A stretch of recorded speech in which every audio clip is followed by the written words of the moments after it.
YouTube एक ऐसा platform है जो हमें बहुत सारी जानकारियाँ देता है अलग अलग प्लेटफॉर्म से। यानी कि अगर हमें कुकिंग चैनल से रिलेटेड कुछ चाहिए तो वो भी यूट्यूब दे देता है, अगर हमें म्यूज़िक सुनना है तो वो भी हमें यूट्यूब दे देता है, अगर हमें कोई न्यूज़ जाननी हो इमीडिएटली आप यूट्यूब पर डालिए, आपको सारी जानकारियाँ एक ही जगह पे मिल जाती हैं।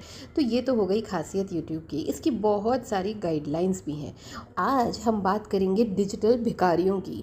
जी हाँ, यही है वो डिजिटल भिखारी या वसूली भाई जो कि न्यूज़ एजेंसी के तौर पे काम करते हैं, जिनका मैं नाम नहीं ले रही हूँ लेकिन आपको समझ ज़रूर आ जाएगा। वो जब आप कोई भी न्यूज़ देखते हैं और जो एक माइक होता है, मोस्टली वो माइक हर जगह होता है और कई बार वो अकेला एक माइक होता है, उस पे जो लिखा होता है हम उनकी बात करेंगे।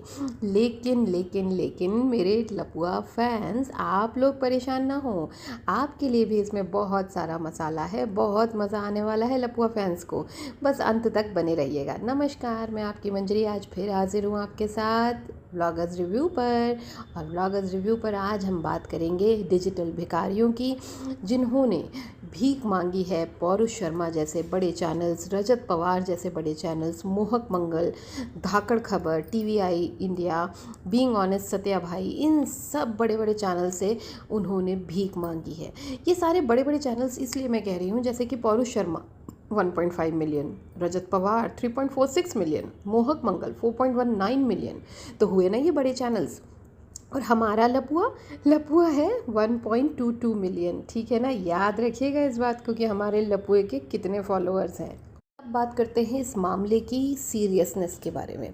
ये मामला ये है कि जब भी कोई चैनल हमें न्यूज़ देता है या कोई खबर समझाता है या उसको एक्सप्लेन करता है डिटेल में, हमसे हमारे साथ एनालाइज करके पेश करता है, हमें समझाने के लिए एक क्रिटिस्ट की तरह, एक कमेंट की तरह, एक तरीके से समझाना चाहता है, तो वो कुछ ना रेफरेंसेस यूज़ करता है, कुछ क्लिप्स लेता है इधर उधर से और हमें एक्सप्लेन करता है। वही क्लिप्स होते हैं बहुत छोटे, यानी 9 सेकेंड्स के, 30 सेकेंड्स के अंदर के ही होते हैं, क्योंकि जो इतने बड़े बड़े चैनल चला रहे हैं उन्हें कॉपीराइट्स के इश्यूज बहुत अच्छे से पता होते हैं और वो अकेले नहीं चला रहे होते, उनकी खुद की एक टीम होती है जो ये सारी चीज़ें पहले से एनालाइज करते हैं और तब जाकर इनका वीडियो आता है यूट्यूब पर। तो इन्हें बाकायदा पता होता है इनके कॉपीराइट इश्यूज़, जो फेयर यूज़ इश्यूज़ हैं, ये सारे। और इन्होंने, यानी कि मिस्टर रजत पवार या पौरुष जी या मोहक मंगल, इन्होंने बहुत छोटी छोटी क्लिपिंग, यानी 9 सेकेंड्स की या 10 सेकेंड्स की क्लिपिंग्स यूज़ की थी बहुत पहले, जो कालकटा केस हुआ था उसके ऊपर, जिसके ऊपर इन्हें अब स्ट्राइक पड़ी है उस एजेंसी से। और वो स्ट्राइक 2 बार पड़ने के बाद इन्हें महसूस होता है कि अरे हमें स्ट्राइक मिली है। जब हमें इन्फॉर्मेशन मिलती है, जब ये उन्हें कॉन्टैक्ट करते हैं, तो वो लोग इनसे भीख मांगते हैं डिजिटल, यानी कि वसूली करते हैं। वो ये नहीं कहते कि भाई ठीक है, मतलब जस्ट अगर आप कॉमनली देखें तो ऐसे इश्यूज़ में क्या होना चाहिए कि ठीक है भाई आप डिलीट कर दो, है ना, हम डिलीट कर देते हैं, आपको जो चीज़ नहीं पसंद है हम डिलीट कर देते हैं, उसको हटा देते हैं। लेकिन या फिर हम चैनल में से मतलब यूट्यूब से वो वीडियो ही निकाल देते हैं जो हमने बनाया है उस टॉपिक पे। लेकिन नहीं, वो ये नहीं कहते। ना ही वो ये कहते हैं कि आपने उस व्लॉग से जितना कमाया है उतना हमें दे दो, वो भी वो नहीं कहते। वो कहते हैं कि हम तो तुम्हारे चैनल को स्ट्राइक देंगे, यानी तुम्हारा पूरा चैनल ही उड़ा देंगे। यानी एक चैनल जिस पे 4.19 मिलियन सब्सक्राइबर्स हैं, जिस पे 1.5 मिलियन सब्सक्राइबर्स हैं, उसे ही उड़ा देंगे। तो नेचुरल सी बात है, ये एक शौकिया पेशा होता है शुरू में, लेकिन जब इतने सब्सक्राइबर्स जुड़ जाते हैं और जब एक टीम जुड़ जाती है, यानी कि ना जाने कितने लोग, कम से कम 5 से 6 लोगों की टीम होती है ये चैनल्स में, जो बड़े बड़े चैनल्स होते हैं, और उनका भी परिवार इसी चैनल से चलता है। तो यहाँ पे सिर्फ क्रिएटर खुद नहीं होता है, उसकी एक टीम होती है जो पूरी उनकी लाइवलीहुड पूरी इसी चैनल पे बेस्ड होती है। और उसे सिर्फ इसलिए उड़ा दिया जाए क्योंकि उन्होंने 9 सेकंड की एक क्लिपिंग यूज़ की थी, वो किसी को भी हजम नहीं होता, क्योंकि वो फेयर यूज़ के अंडर आता है। यूट्यूब की गाइडलाइंस क्लियरली ये बताती है कि फेयर यूज़ में आप उसे यूज़ कर सकते हैं किसी भी चीज़ को एक्सप्लेन करने के लिए। जैसे हम लप्पू के मामले में कुछ ना कुछ यूज़ करते हैं दिखाने के लिए कि भाई देखो उसने ऐसे कर दिया, उसने वैसे कर दिया, तो उसी केस से वो फेयर यूज़ में आता है। इतना छोटे छोटे जो क्लिपिंग्स होते हैं वो फेयर यूज़ में आते हैं और इसीलिए उनकी टीम उसे करने भी देती है। अदरवाइज अदरवाइज़ उनकी टीम पहले ही इसे हटा देती अगर ये कॉपीराइट इशू होता तो। लेकिन यहाँ पर मामला कुछ और ही है। यहाँ पर मामला है उस एजेंसी की धाकड़गिरी का, मामला है उस एजेंसी का एक दबदबा बनाने का, क्योंकि क्रिएटर्स जो न्यूज़ ला रहे हैं कि जो क्वालिटी है वो आज अगर देखी जाए तो दूसरे न्यूज़ चैनल या फिर उन बड़ी एजेंसी मल्टी एजेंसीज़ जो कि न्यूज़ देती हैं, सप्लाई करती हैं, उससे कई गुना ज़्यादा अच्छी हो गई है ना। कहीं इन एजेंसीज़ को ये फ़र्क पड़ता है कि ये क्रिएटर्स इतने अच्छे से अपनी चीज़ों को एक्सप्लेन कर रहे हैं और जो यूज़ कर रहे हैं वो बहुत ही छोटी छोटी 9 सेकेंड्स की क्लिपिंग्स यूज़ कर रहे हैं जो कि इनकी है। तो इन्हें ऐसा लगता है कि इनकी वजह से ये लोग कमा रहे हैं, इनकी वजह से ये लोग एग्जिस्ट करते हैं, और वो देना शुरू कर देते हैं स्ट्राइक। पर ये स्ट्राइक का मामला सिर्फ स्ट्राइक तक नहीं सीमित रहता है। जब उनसे कांटेक्ट किया जाता है तो वो पैसे मांगते हैं, फिरौती मांगते हैं या रंगदारी करते हैं। इसे अलग अलग तरीके की भाषा में कह सकते हैं, या तो हफ्ता मांगते हैं, बहुत सारी भाषा यूज़ कर सकते हैं, क्योंकि ये इसी तरह का है। एक तरह की ब्लैकमेलिंग करते हैं कि अगर आप हमें इतने पैसे नहीं देंगे, अगर आप हमारा सब्सक्रिप्शन नहीं लेंगे ईयरली 2 ईयर्स के लिए या 1 ईयर के लिए, तो फिर हम तीसरी क्या चौथी क्या 8-9 स्ट्राइक्स भेज देंगे और आपका चैनल एक दिन में ही गायब, उड़न छू। बहुत ही नेचुरल सी बात है। इतने बड़े बड़े चैनल के ओनर घबरा जाते हैं, क्योंकि 1 सेकंड में 5 साल 6 साल की मेहनत जब ख़राब होती है तो कोई भी ये चीज़ नहीं, मतलब कोई भी ये नहीं चाहेगा कि इस तरह का उसके साथ हो। तो जब वो घबरा जाता है तो या तो घबराहट में पैसे दे देता है, और जैसे एक चैनल वाले ने किया कि लोगों से पैसे मांग कर कलेक्ट कर कर उनको पैसे दिए गए, उनसे सब्सक्रिप्शन लिया गया। और एक और बात सामने आई है कि हर चैनल वाले को एक अलग तरह का अमाउंट बोला जाता है। किसी को 18 लाख बोला जाता है, किसी को 45 लाख बोला जाता है, और फिर उसके साथ ना नेगोशिएशन होता है और वो कम पैसों में सेटल हो जाता है। तो अगर ये कोई पनिशमेंट है और अगर ये कोई क्राइम है, ये लीगली है, तो फिर वो कम में सेटल कैसे हो जाता है। अब समझिए आपने बिजली का बिल नहीं भरा, 1 साल नहीं भरा फॉर एग्जांपल, उसमें जो पेनल्टी लगी आपके पास बिल आया, तो आप उतना ही भरना पड़ेगा ना जितना बिजली का बिल है और जो पेनल्टी है, ना कि वो आप उसके पास जाओगे और उससे नेगोशिएट करोगे और वो आपको कम करके दे देगा। ऐसा तो नहीं होता। तो अगर ये रियली लीगल है और अगर इसमें जो भी पेनल्टी है, जैसे 5 लाख एक स्ट्राइक की वो है फीस, मतलब एक स्ट्राइक हटाने के लिए आपको 5 लाख देने पड़ेंगे, और आपको 8 स्ट्राइक है तो फिर उस हिसाब से आपकी कितनी स्ट्राइक्स हो गई, कितने 5 लाख इकट्ठे हो जाएंगे, आप जोड़ लीजिए। और फिर साल भर की सब्सक्रिप्शन भी लेनी पड़ेगी और उसके ऊपर पेनल्टी, और फिर अगर आप नेगोशिएट करते हो तो वो कम में भी राज़ी हो जाते हैं।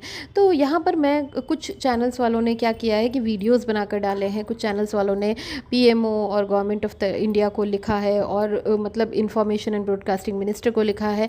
बहुत सारे एक्टिविटीज़ चल रही हैं, लेकिन यहाँ पर मैं एक और रिक्वेस्ट करना चाहूँगी उन चैनल वालों के साथ जिनके साथ ये घटना हुई है, उन्हें लीगल ज़रूर जाना चाहिए, क्योंकि जब तक आप लीगल नहीं जाएंगे ना, इसका परमानेंट सोल्यूशन नहीं निकलेगा।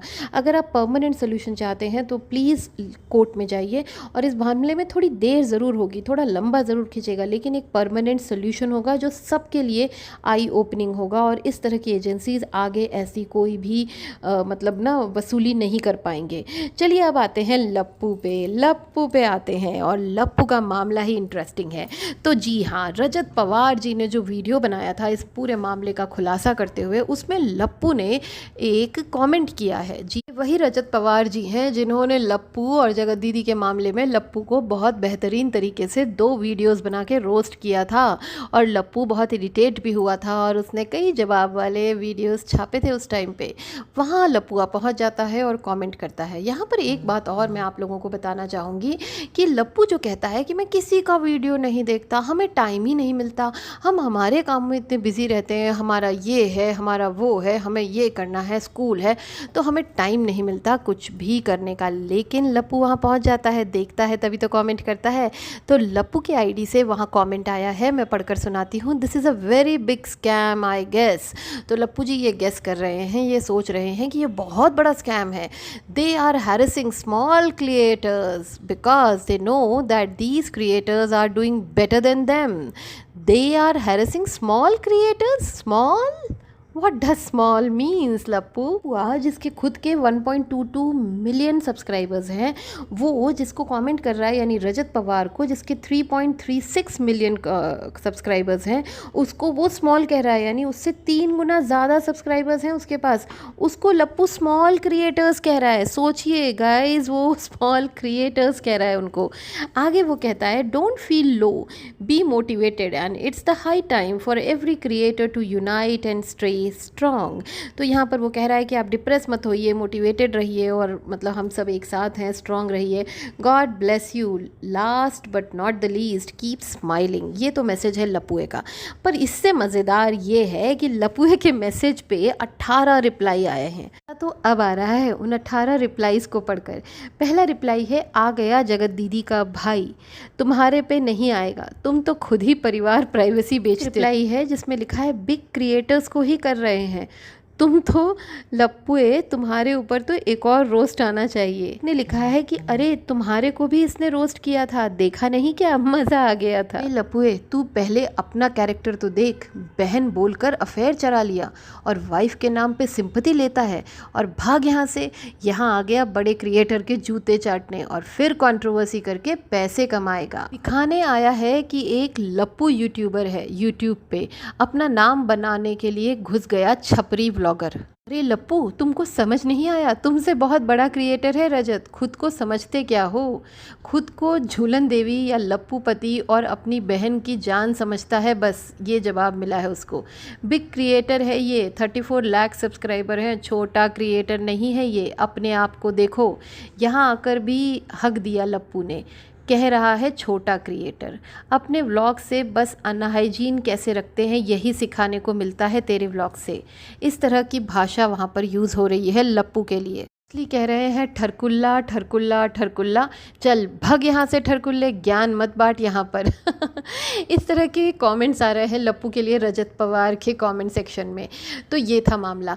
एक और चीज़ यहाँ पर मैं बताना चाहूँगी, ये जो हमले हो रहे हैं ना बिहार यूपी साइड और बहुत सारी जगह यूट्यूबर्स पे बहुत सारे हमले हो रहे हैं। लोगों को लग रहा है यूट्यूबर्स बहुत ज़्यादा कमा रहे हैं। इनफैक्ट गवर्नमेंट को भी लग रहा है कि यूट्यूबर्स कमा रहे हैं, उनकी भी गाइडलाइंस चेंज हो रही हैं यूट्यूबर्स की तरफ।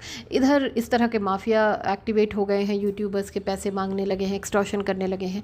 तो ये सारी चीज़ें मुझे लगता है कहीं ना कहीं इन छपरी व्लॉगर्स यानी लपुए जैसे व्लॉगर्स के कारण होता है, जो अपना पैसा हो चाहे ना हो किराए का ही या फिर कहते हैं ना उधार का ही महल खड़ा करते हैं और दिखावा इतना करते हैं कि बहुत पैसे वाले हों, और इसीलिए इस तरह के मामले आगे आ रहे हैं। और जो बेचारे रियली काम कर रहे हैं, मेहनत कर रहे हैं अपनी टीम के साथ और थोड़ा पैसा कमाकर अपनी टीम को भी देकर खुश रह रहे हैं, उन लोगों के ऊपर हमला हो रहा है।